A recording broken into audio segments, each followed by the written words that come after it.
Señor, Padre nuestro, gracias de nuevo te damos por este servicio, por el tan bonito tiempo de oración que hemos tenido, por los demás momentos de cántico, de oración. Gracias, Señor. Pedimos que en tu santa misericordia nos ayudes para que ahora que vamos a escuchar tu palabra seas tú nuestro Maestro, quien nos ayude no solo a escuchar, sino a entender y entendiendo a vivir tu palabra y como una manera de vivir poderla compartir a otras personas, Señor. Rogamos que tu Santo Espíritu sea quien nos dirija en este tiempo de estudio que ahora iniciamos. Pedimos, Señor, que nos ayudes para que las cosas que tienden a estorbar, desde algo tan natural como el cansancio, a otras cosas como el desánimo o el desinterés, no afecten, Señor Celestial, lo que nosotros quieres hacer, que más bien seamos como esa tierra fértil en la que cae la buena semilla, que más bien seamos como niños que escuchan a su Padre, como siervos que braman por el agua, Señor. Ayúdanos, enséñanos, te lo pedimos. Damos gracias en el nombre del Señor Jesús. Amén.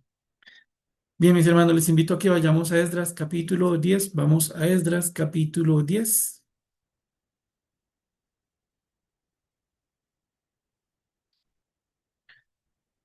Vamos a ubicarnos sobre el versículo número 5. Ustedes recuerdan cómo para este momento Esdras ha pasado de un tiempo de oración, de expresión de una gran tristeza por lo que el pueblo había hecho. Muchos del pueblo habían entrado en lo que se conocen como matrimonios mixtos, es decir, habían desconocido el mandato de Dios respecto de que cuando entraran en la tierra prometida, ellos no debían tomar de las hijas de las naciones paganas ni dar a sus hijos en matrimonio con las hijas de esas naciones paganas. La voluntad de Dios era muy clara.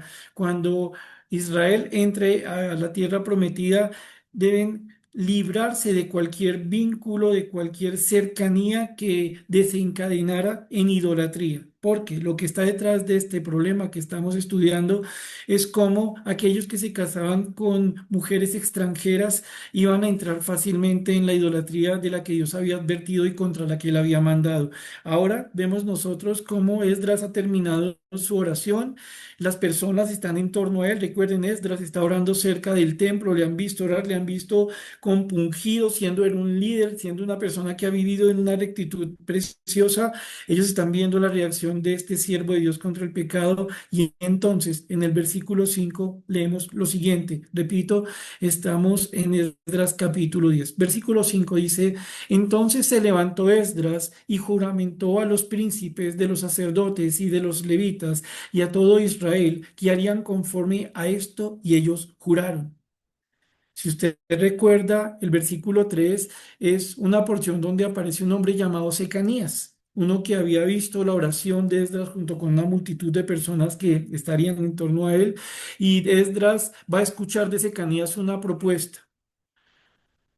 Ayúdenos, usted tiene la autoridad para hacerlo, ayúdenos para que nosotros tomemos una decisión o para que implementemos una decisión, que el pueblo completo haga algo que sabemos que es de la voluntad de Dios, despedir a las mujeres extranjeras con las cuales se casaron, incluso si eso implicara que los niños también se fueran con ellos. Es decir, Esdras, queremos hacer algo y es romper con aquello con lo que ofendimos a Dios en estos matrimonios mixtos. Y entonces Esdras ha escuchado esto, se levanta de su estado de oración, manteniendo tristeza en su corazón, pero entendiendo algo: tengo que ayudar a este pueblo para que pase de un deseo de arrepentimiento al arrepentimiento en marcha. Es necesario que el arrepentimiento pase de un conjunto de palabras a un conjunto de acciones. Entonces, ¿qué hace Esdras? Juramenta, hace que los líderes, en este caso llamados príncipes, de entre los sacerdotes, los levitas y en general toda Israel, se comprometan a que van a renunciar a esos matrimonios mixtos, a esas uniones en las cuales se estaba llegando a ofender a Dios y que iba a traer idolatría a la nación de Israel. Dios había dado un mandato preciso para Israel y no se podía negociar. Esdras entonces aquí nos pone a nosotros a pensar, cuando hablamos de arrepentimiento, que No basta solamente con que alguien diga yo quisiera, no. Si la persona, si nosotros mismos entendemos de qué manera ofendemos a Dios, debemos tomar un compromiso con el Señor, como quien hace un juramento, como quien se compromete con unos actos. Si hemos ofendido a Dios de forma concreta, pues de forma concreta también vamos a comprometernos y a trabajar en el arrepentimiento. Miren qué es lo que encontramos en este primer momento. Ahora, ¿cómo sigue el texto? Se levantó luego Esdras delante de la casa de Dios y se fue a la cámara de Johanán, hijo de Eliasib, e ido allá, no comió pan ni bebió agua, porque se entristeció a causa del pecado de los del cautiverio. Ustedes recuerden cómo desde el capítulo anterior ya Esdras venía manifestando una profunda tristeza al ver el pecado en el que se había metido el pueblo. Esdras mantiene su tristeza, ¿por qué? Pues natural. El pueblo apenas está comenzando el proceso de arrepentimiento. Apenas ha puesto sobre la mesa un sí, un juramento, un compromiso, pero todavía el pueblo está en el campo de las palabras, todavía es lo más cercano a un deseo y algo realmente que no es sinónimo de la acción propia del arrepentimiento. Esdras mantiene una tristeza, Esdras mantiene un anhelo. Que esto que se viene diciendo, este compromiso que tiene el pueblo de apartarse de esos matrimonios, se convierta en una realidad. En este caso, ustedes ven que Esdras entra a un lugar, se nombra como la cámara de Johanán, hijo de Eliasib. Este Eliasib, más adelante en Nehemías, se mostrará como un sumo sacerdote. Pero en medio de todo, cuando ustedes ven que Esdras tiene esta condición de ayuno y de tristeza todavía en su corazón, nos damos cuenta que Esdras, que sabe que tiene que ayudar a un pueblo a arrepentirse, está bien centrado a pesar de la tristeza. Esdras sabe que necesita de Dios. Cuando está mostrando el ayuno, muy seguramente es un ayuno acompañado de oración. Esdras sabe algo, se ha ofendido a Dios. Hay un problema muy grande del pueblo contra Dios, pero debe tratarse con sabiduría y ante todo se requiere dependencia de Dios. Entonces Esdras muy posiblemente ha de pasar la noche en esta recámara de Eliasib orando y en una condición de ayuno. Necesita la ayuda de Dios. El trabajo a realizar para que el arrepentimiento pase del deseo a la realidad es algo muy difícil. ¿Cómo sigue el texto? Versículo 7. Terminada esta noche, este tiempo de ayuno, dice el versículo 7, e hicieron pregonar en Judá y en Jerusalén que todos los hijos del cautiverio se reuniesen en Jerusalén. Claro, si el pueblo está diciendo e incluso ha juramentado que están dispuestos a volverse hacia Dios, a arrepentirse y a tomar decisiones concretas, como incluso terminar los matrimonios mixtos, lo más sensato que puede hacer Esdras es ayudarlos para que ese deseo se convierta en una acción. La persona a la que Dios pone para ayudar a otro, para que pueda arrepentirse, ha de entender algo. No solo necesitamos un buen deseo, no solo necesitamos la ayuda de Dios, sino que se requiere ser muy específicos en lo que se va a hacer. Se necesita la toma de decisiones que se conviertan en acciones. El arrepentimiento que solo es deseo no alcanza a ser un arrepentimiento. Y entonces Esdras, recuerden, tiene una autoridad, no solo porque Artajerjes le envía con autoridad, sino porque él es visto como un siervo, sacerdote y escriba al que se le cree en medio de Jerusalén. ¿Qué Jerusalén? Donde estaba ese templo que habían reconstruido. Entonces, ¿qué hacen acá? Oiga, me pregonan, me llaman a todo el mundo, especialmente los del cautiverio, los que habían regresado de Babilonia, que los llamen, que vamos a afrontar el problema de raíz. Es tiempo de un arrepentimiento de carne y hueso. Versículo 8. Y el que no viniere dentro de 3 días, conforme al acuerdo de los príncipes y de los ancianos, perdiese, disculpe, me releo porque leí mal, y que el que no viniera dentro de 3 días conforme al acuerdo de los príncipes y de los ancianos, perdiese toda su hacienda y el tal fuese excluido de la congregación de los del cautiverio. Ahora, en este punto es esencial que ustedes y yo recordemos que Esdras había llegado a Jerusalén con una carta que a su vez tenía un decreto por parte de Artajerjes en el que a él se le daba autoridad plena. Una autoridad que, entre otras cosas, implicaba, Esdras, cuando usted llegue a Jerusalén, Cuando usted llegue a Israel, usted tiene que ver que la nación esté viviendo según la ley de Dios. Ojo, Artajerjes le da este decreto a Esdras. Imagínense el respaldo que tenemos aquí de parte del Señor. Incluso un rey pagando siendo utilizado para que Esdras sepa algo. Cuando llegue yo a Jerusalén, cuando llegue yo a Israel, tendré que velar porque el pueblo guarde la ley de Dios. Y le va a decir Artajerjes a Esdras, mire, cuando usted vaya allá, vele porque se cumpla la ley y tiene autoridad para algo. Si alguno no quiere guardar la ley de Dios, usted lo puede juzgar. Y si esta persona lo requiere, si es necesario imponerle la sanción, puede ocasionarle la pena de muerte. Usted puede llegar a desterrarlo, usted puede imponerle pena de multa y hasta prisión. Es decir, Esdras tiene plena autoridad en lo que está haciendo. Y entonces nosotros vemos que se cita, que se congrega a todo el pueblo para que vengan a Jerusalén porque el arrepentimiento tiene que convertirse en una realidad, tiene que ser algo concreto. Ahora, en este punto, nosotros vemos algo interesante.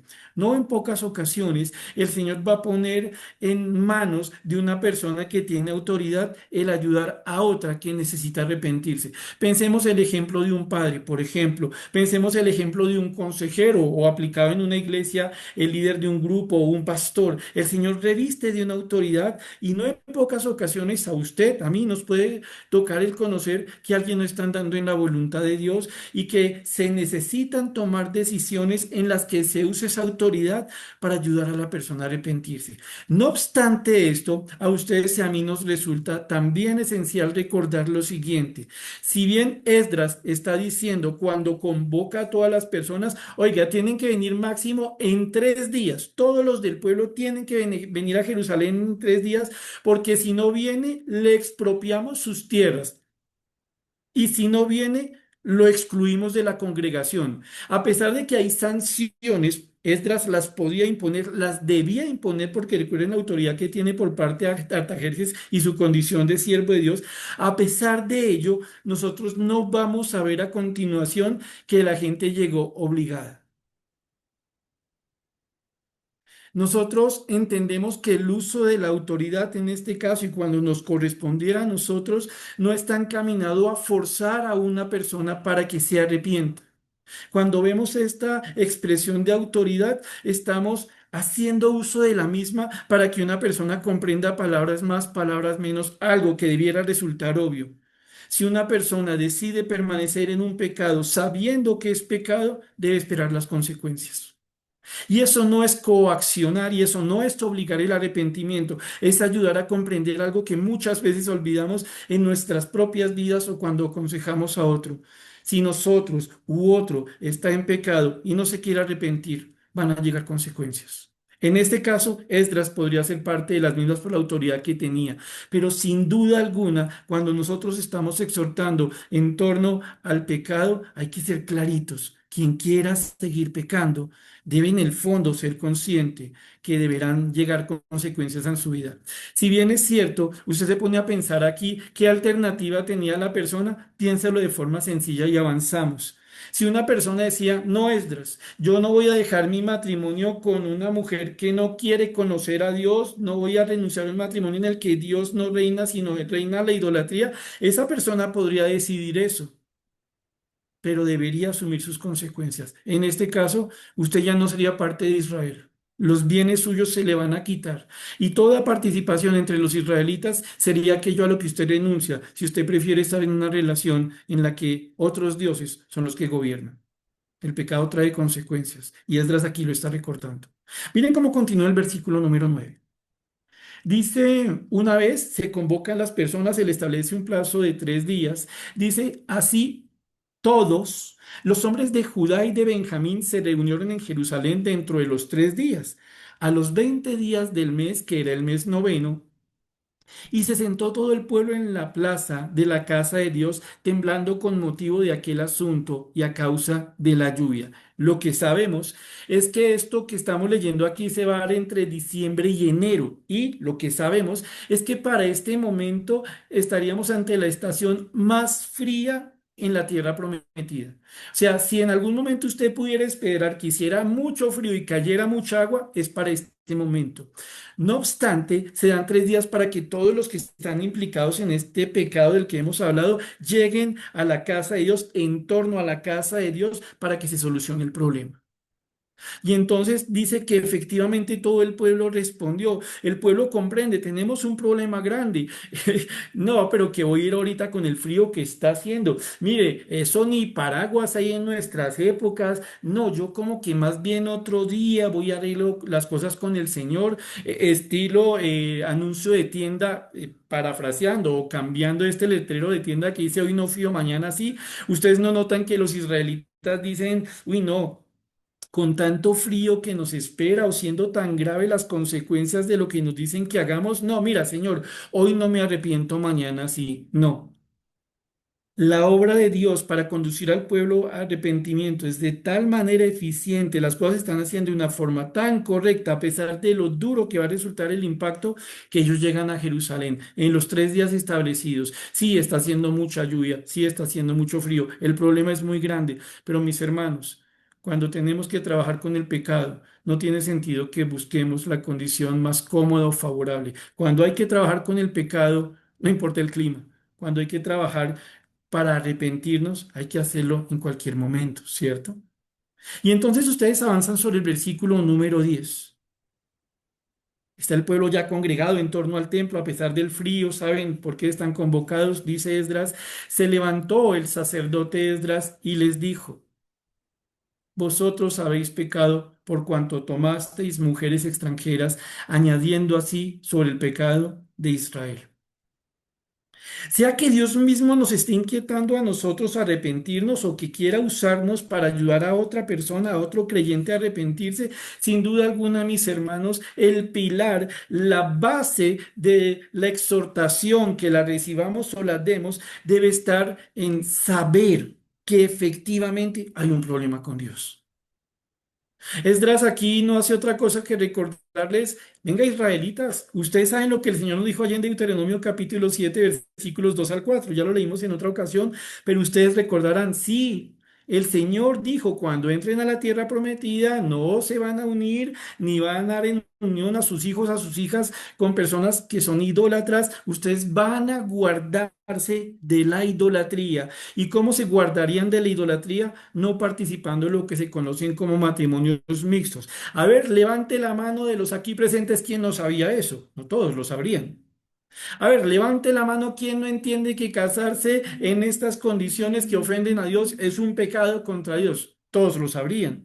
Pero recuerdo o recordemos aquí algo esencial. Sea que Dios esté trabajando en nuestras vidas el pecado, moviéndonos a arrepentimiento o que nos use para ayudar a otro, es esencial que nosotros entendamos que el arrepentimiento versa respecto de pecados concretos. A veces somos muy etéreos cuando tocamos el tema del pecado. A veces somos demasiado genéricos. En esto reconozco, molesto un poco, será porque me pasa y porque supongo le pasa a otros, pero es como cuando nosotros oramos, me refiero aquí estando a solas, no tanto una oración congregacional, sino en el a solas, y entonces uno se acuerda que la oración puede tener diferentes puntos, y entonces algunos recomiendan, mire, arranque dando gracias, después adore a Dios, después pídale perdón, después pida por su prójimo, después pida por usted. Y a veces podemos ser tan cuadriculados que pensamos, mi oración será conforme a la voluntad de Dios si cumple estos 5 puntos.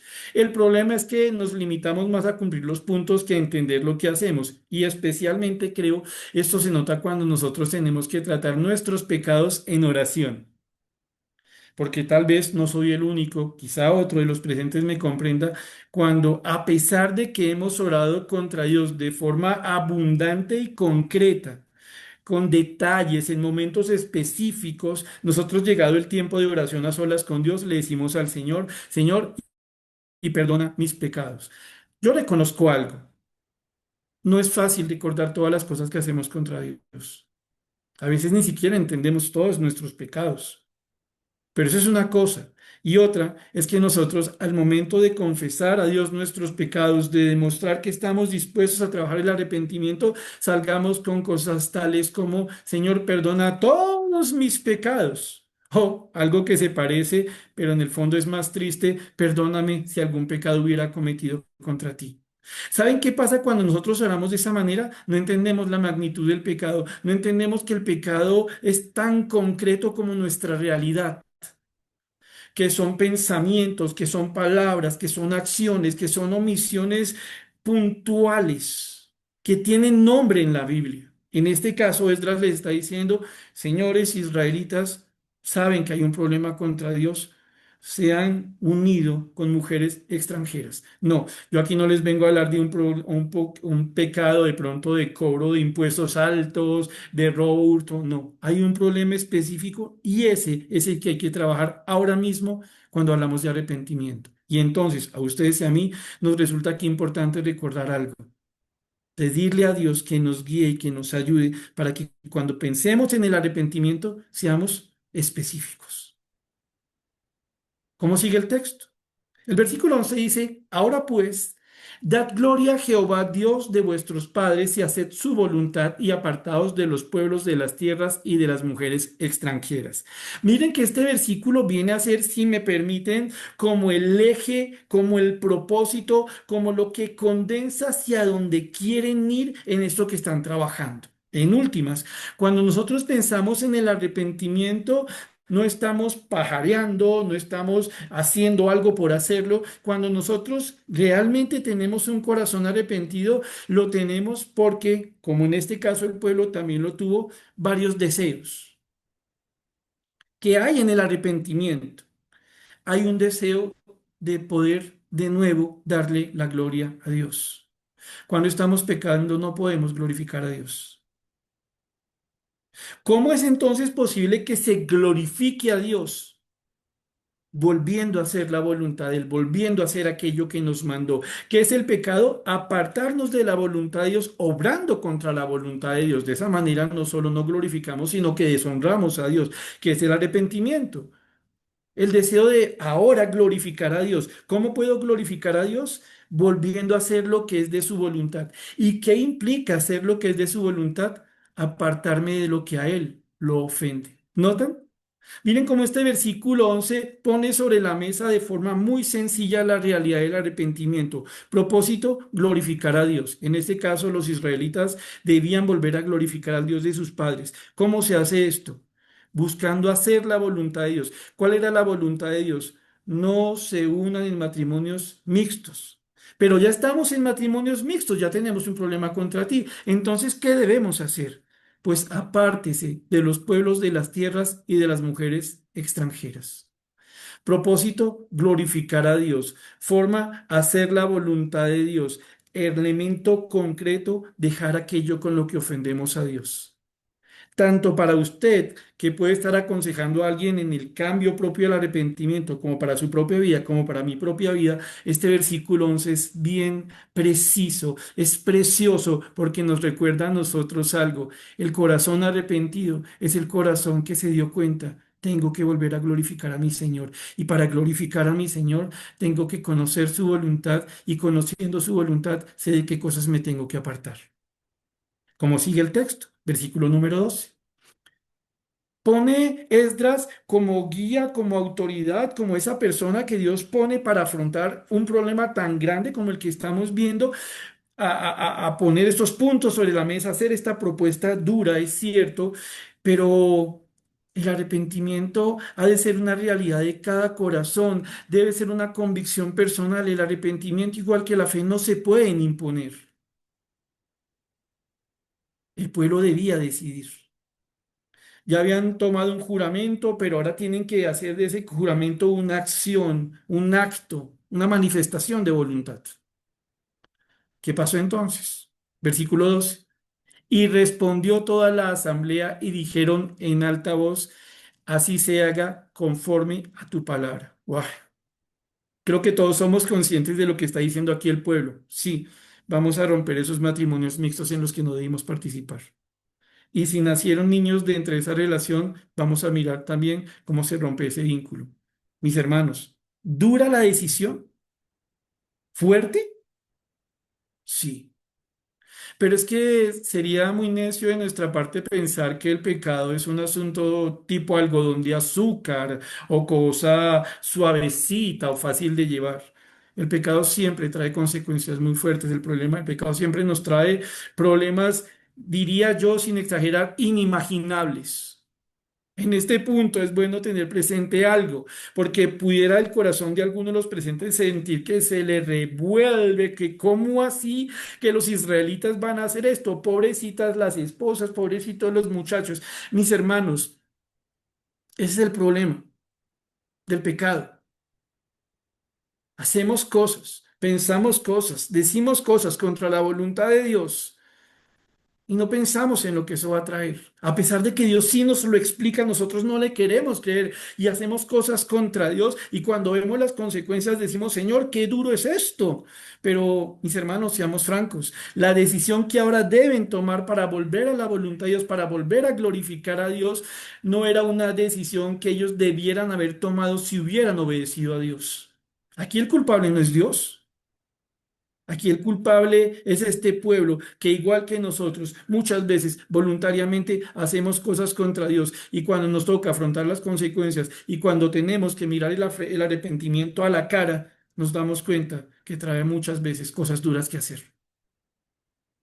Pero este pueblo en medio de todo alcanza a entender, hay que hacer lo que Dios manda, así se haga conforme a tu palabra. Ojo con lo siguiente, porque aquí el pueblo no le está diciendo a Esdras, Esdras, usted como que se inventó algo, usted se metió allá a esta recámara en el templo y pasó la noche, y yo qué me invento para arreglar el problema. No, el pueblo le está diciendo, vamos a hacer lo que usted nos dice en tanto lo que usted dice es conforme a la palabra de Dios. Nosotros sabemos que la voluntad de Dios es que estos matrimonios no existan, así que vamos a hacer caso. Vamos a seguir este liderazgo en tanto es un liderazgo bíblico. ¿Cómo sigue el texto?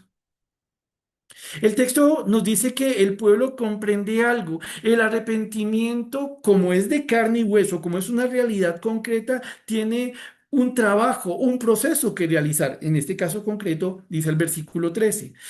El pueblo que dice, vamos a obedecer, dice, pero el pueblo es mucho y el tiempo lluvioso.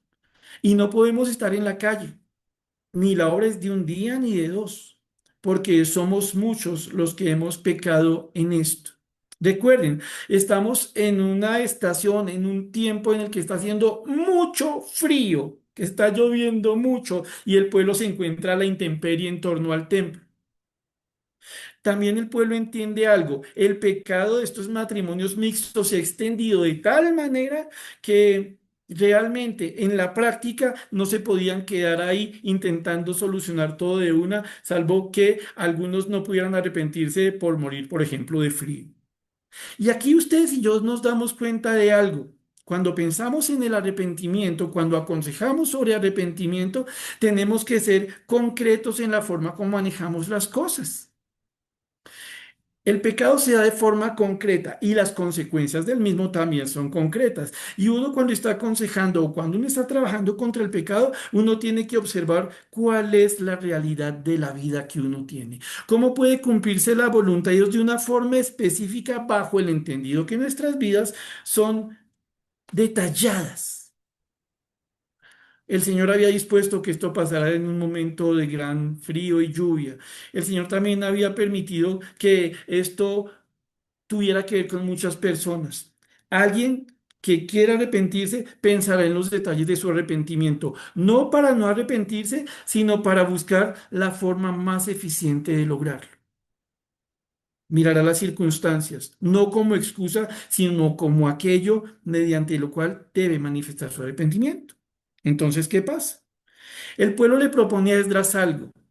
Le dicen a Esdras, sean nuestros príncipes, o sea, nuestros líderes, los que se queden en lugar de toda la congregación. Recuerden, es un montonón de gente y está haciendo mucho frío. Entonces, Esdras, le proponemos que sean los líderes nuestros los que se queden en lugar del pueblo en general.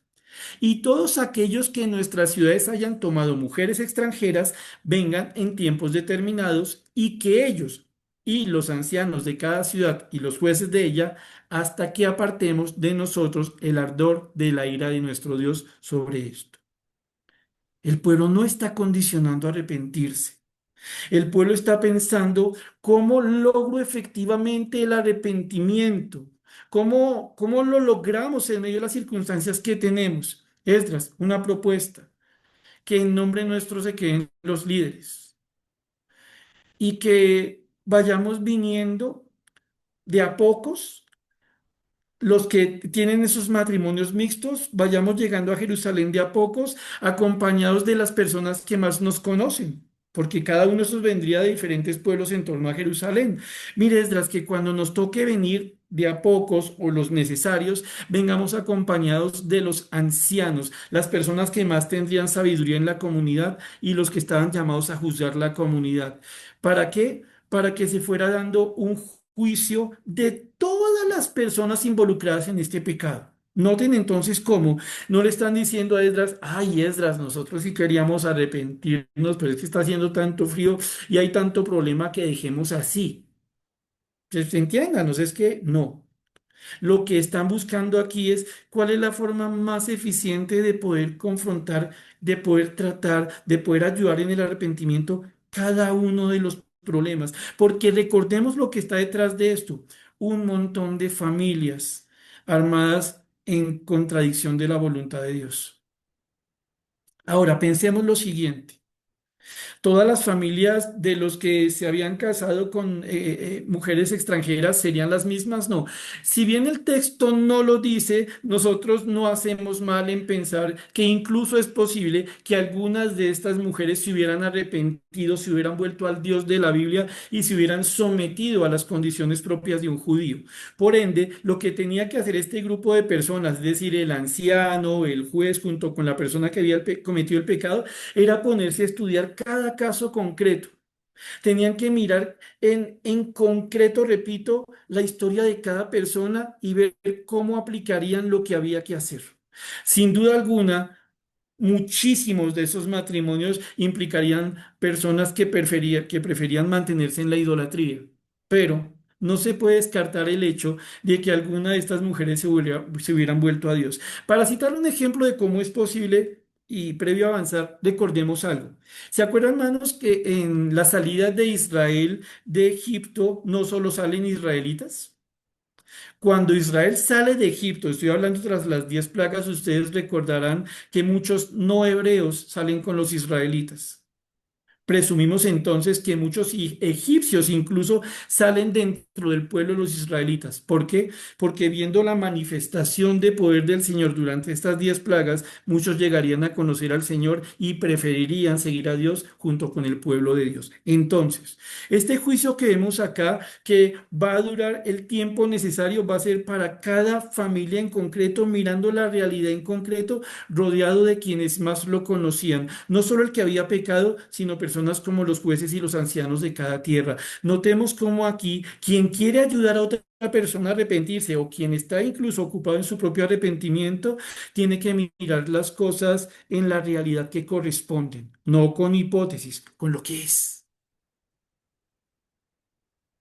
Y entonces el propósito que ustedes se encuentran aquí, al que está apuntando el pueblo, es: nosotros no queremos tener la ira de Dios sobre nosotros.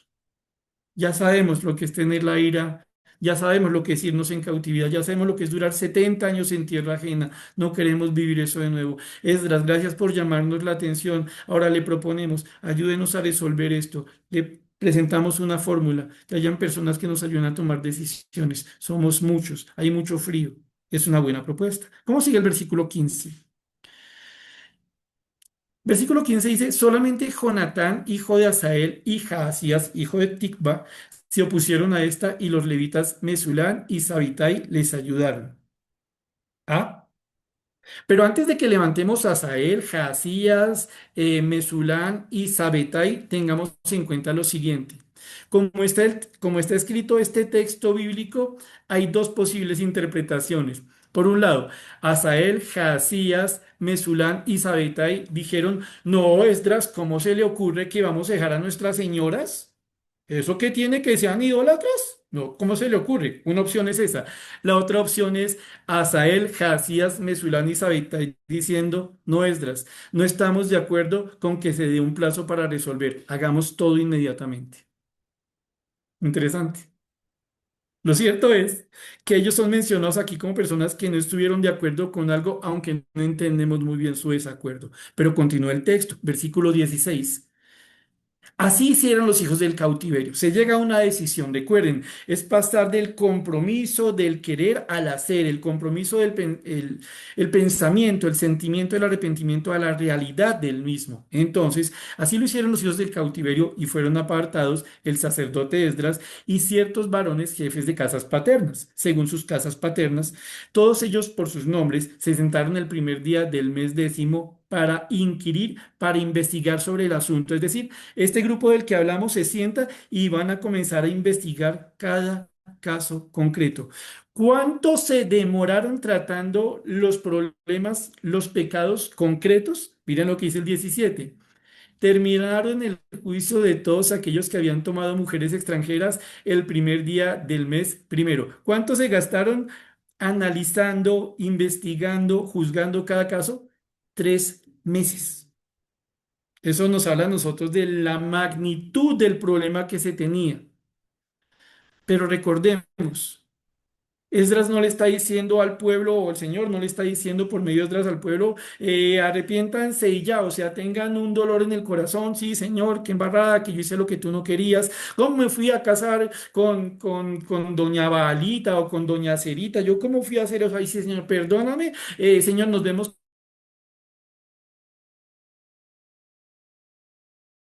en el templo de los Baales con mi nueva esposa. El Señor va a mover a este pueblo para que cada uno de ellos entienda que si fueran ellos los únicos pecadores entre todo el pueblo, tendrían que resolver el problema con Dios. Lo que pasa, y por demás es muy bonito, es que muchísimos quieren volver a honrar a Dios por medio de volverse a Dios, por medio de apartarse. Muchos querían no tener sobre su cabeza el enojo de Dios. Por eso muchos van a someterse a estos juicios que van a durar 3 meses. Como sigue el versículo 18. El versículo 18 entonces pasa a hacernos un recuento de, o comienza a hacer un recuento de las personas que están involucradas en el problema. Ahora vamos a leer una serie de versículos. Ustedes van a notar, va a ser el final del libro de Esdras. Dice entonces el versículo 18 y seguimos de largo. ¿Quiénes están involucrados en los matrimonios con mujeres que no eran creyentes?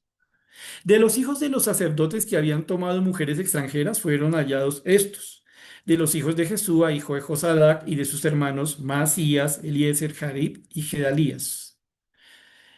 Y dieron su mano en promesa de que despedirían sus mujeres y ofrecieron como ofrenda por su pecado un carnero de los rebaños por su delito. Lo primero, mire, el primer grupo que se nos menciona, sacerdotes. O sea, gente que conocería muy bien la ley de Dios. En este caso, lo que se entiende es que estos sacerdotes serían descendientes de Jesúa. Si usted le echa cabeza a quién fue Jesúa, el sumo sacerdote que viene con Zorobabel cuando comienzan a volver a la tierra prometida desde la cautividad.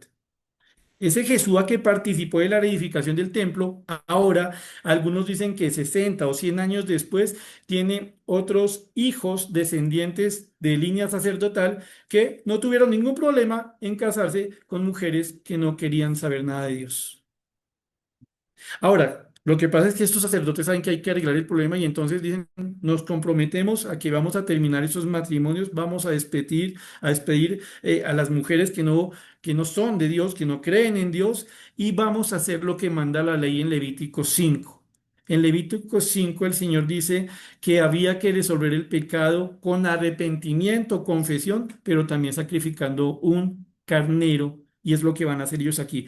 Presentan un carnero, una forma de buscar expiar lo que habían hecho. Lo cierto es que la lista comienza con unos sacerdotes, que dice el versículo número 20. De los hijos de Imer, Anani y Zebadías. De los hijos de Arim, Masías, Elías, Semaías, Geliel y Usías. De los hijos de Pasur, Elioenai, Masías, Ismael, Natanael, Josabad y Elasa. De los hijos de los levitas, ¿recuerdan los auxiliares de los sacerdotes? De los hijos de los levitas, Josabad, Simei, Kelaía, este es Kelita, Petaías, Judá y Eliezer. De los cantores, sí, de los que tocarían los instrumentos, Eliasib. de los porteros del templo, Salum, Telem y Uri. Asimismo de Israel. Entonces, ojo, ¿qué menciona el Señor en primer lugar? Había metido sacerdotes, había metido levitas, había metido hasta porteros del templo. Este problema se había metido en todas las esferas de la vida de los israelitas. Pero no solo era el liderazgo el que tenía este problema. Asimismo de Israel, de los hijos de Paro, Ramía, Jesías, Malquías, Mijamín, Eleazar, Malquías y Benaí.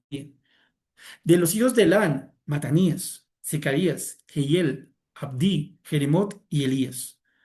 De los hijos de Satú, Elioenai, Eliasif, Matanías, Jeremot, Sabat, Asisa. De los hijos de Bebai, Johanán, Ananías, Sabai y Atlai. De los hijos de Bani, Mesulán, Maluc, Adaía, Hasub, Seal y Ramot. De los hijos de Paat Moab, Atna, Kelaal, Benaía, Maasías, Matanías, Besaleel, Binui y Manasés. De los hijos de Erim, Eliezer, Isías, Malquías, Semaías, Simeón, Benjamín, Maluc y Semarías. De los hijos de Asún, Matenai, Matata, Sabat, Elifelet, Jeremai, Manasés y Simei. De los hijos de Bani, Madai, Anren, Uel, Benaía, Bedías, Keluí, Benías, Meremot, Eliasid, Matanías, Matenai, Haasai, Bani, Binui, Simei, Selemías, Natán, Adaía, Macnadebai, Sasai, Saría, Azareel, Selemías, Semarías, Salún, Amarías y José. De los hijos de Nebo, Jehiel, Matatías, Sabat, Sebina, Hadud, Joel y Benaía. Oiga, señor, ¿y usted por qué pone todos estos nombres? Porque no solamente dice que los que tenían matrimonios mixtos se comprometieron a dejar a sus esposas. Y si quiere mencione que sacerdotes, levitas y porteros, listo, señor, pero ¿por qué todos esos nombres? Mis hermanos, detrás de cada uno de estos nombres hay un hogar, hay una familia, hay un matrimonio que está ofendiendo a Dios. Cada uno de estos nombres es una historia. Cada uno de este conjunto de letricas, incluso muy difícil de leer y ni hablar de cómo sería memorizarlo, representa una realidad en concreto, como en concreto se peca, que tenía un problema con Dios.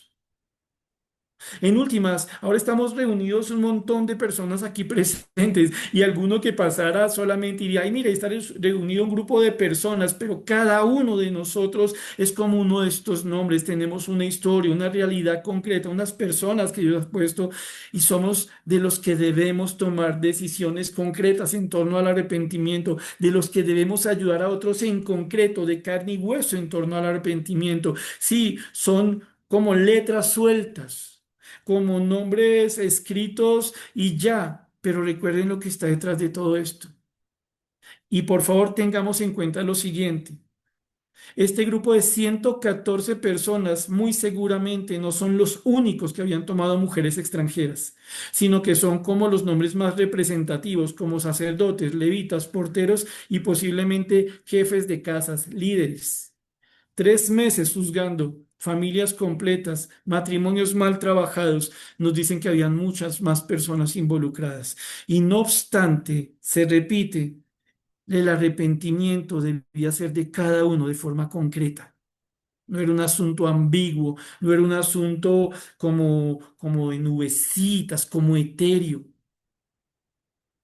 Dice el versículo 44, culminando este libro de Esdras.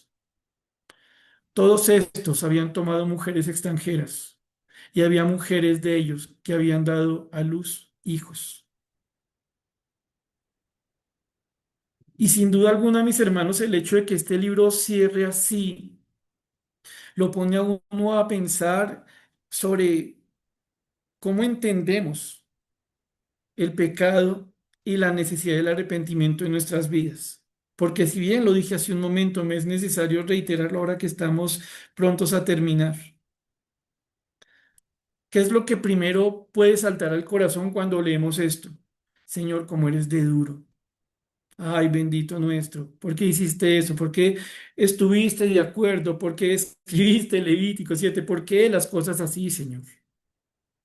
De nuevo, ¿qué culpa tendrían esas mujeres, esos niños?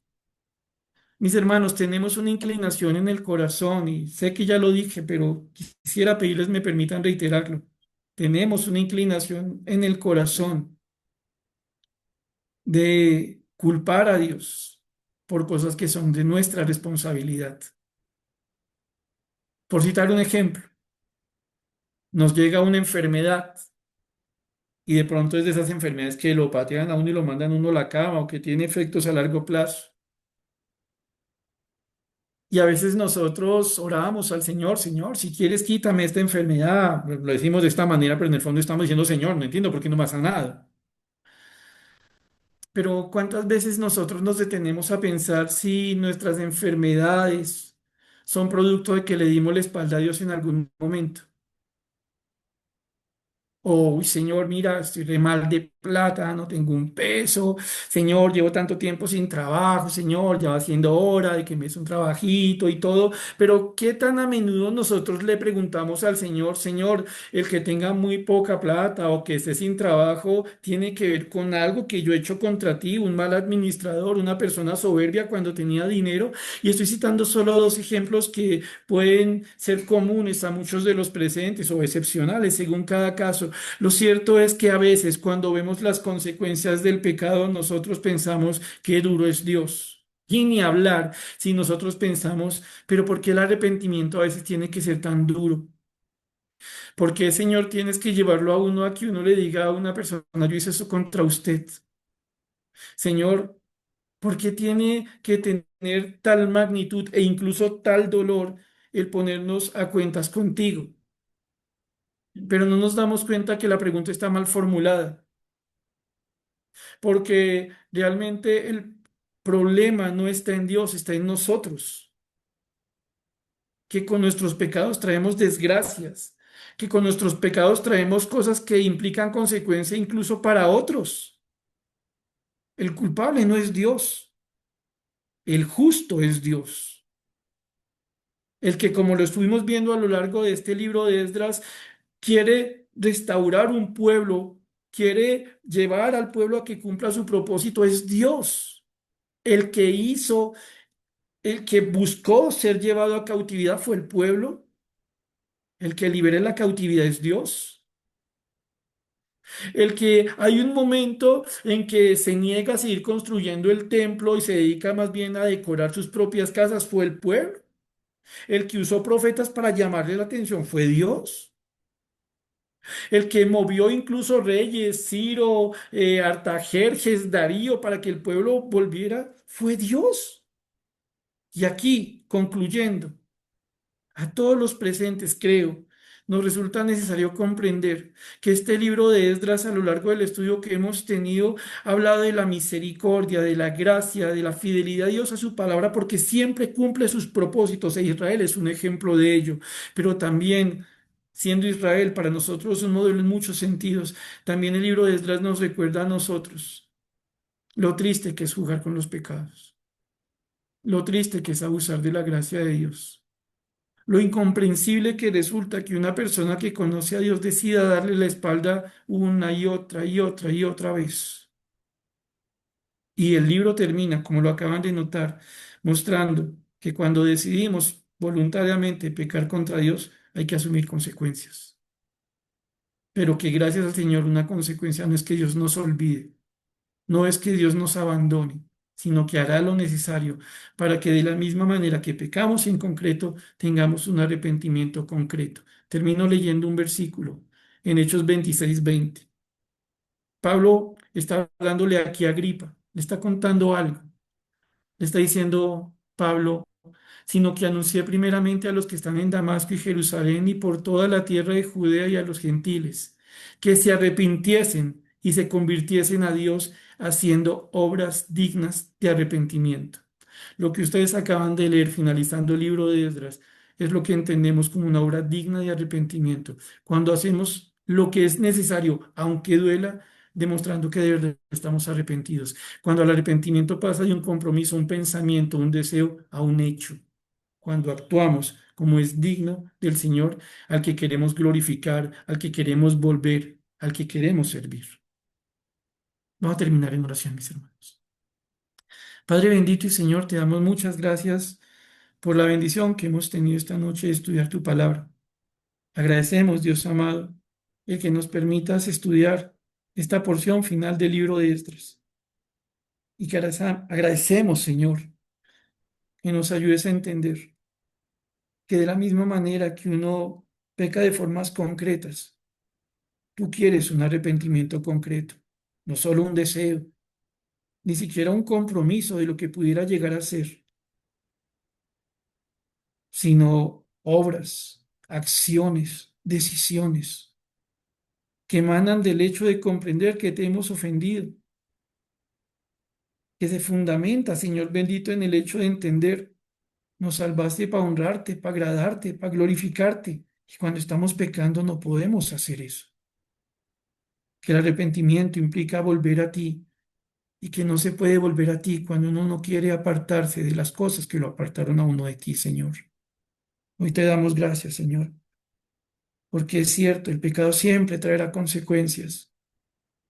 Es algo en lo que debemos pensar y a la vez es algo por lo que nosotros necesitamos orar en la vida de otros, Señor.